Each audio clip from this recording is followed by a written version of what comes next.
You all are doing fine. So today we are going to learn method overloading in Java. So what is method overloading? So it's a mechanism to have multiple methods with the same name. So we'll see that, and there are two ways to achieve it using number of parameters, using data type of parameters. So let's see how. Okay. So let me create a method for you. Public void add method I'll create here. Okay.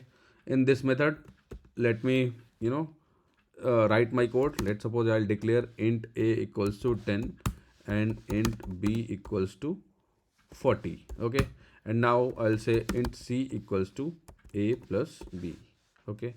And now I want to print this method logic, that in this method I have declared these variables, and I'll get the sum of this. So just print this is first method.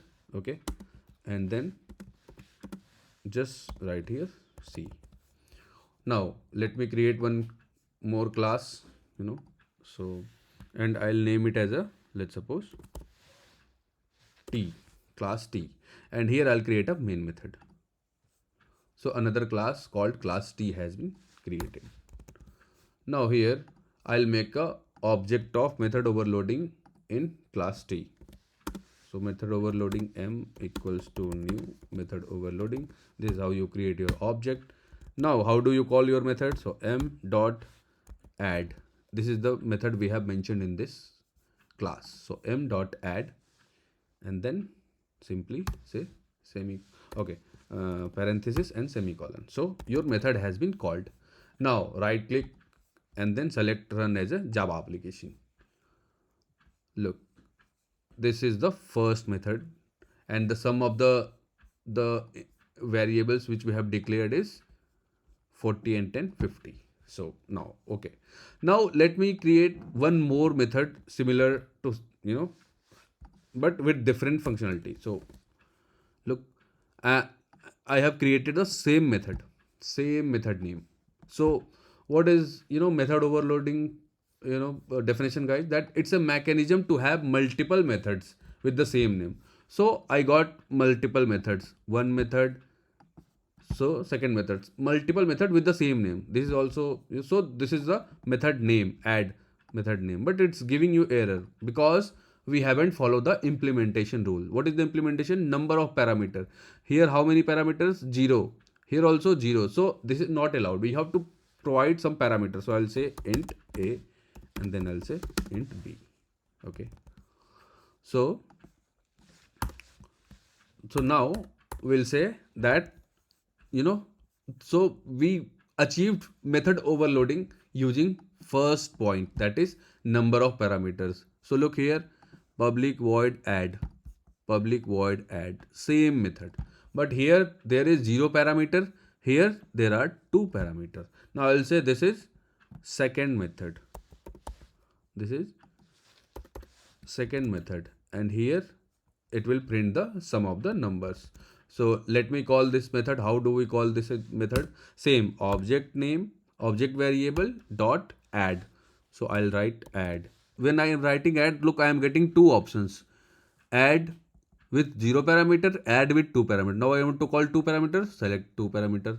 Here provide the parameter. So let's suppose I want to say 10, and the other value I want to give is 100. So 100 plus 10, it will be 110. So let me run and check the output. So look, this is second method and the sum is 110. This is first method, sum is 50.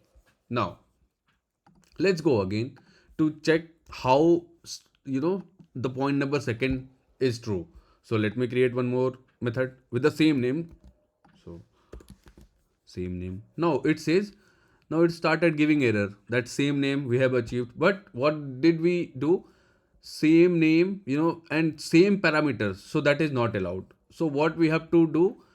Data type of parameter. So let me tell you that I'll say this as a float. Now look, the error has gone. You can do method overloading like that, but this is different error. Let me change that for you. So float, this also float, and here also float. Now look, the error is gone. So this is third method, I'll say. This is third method.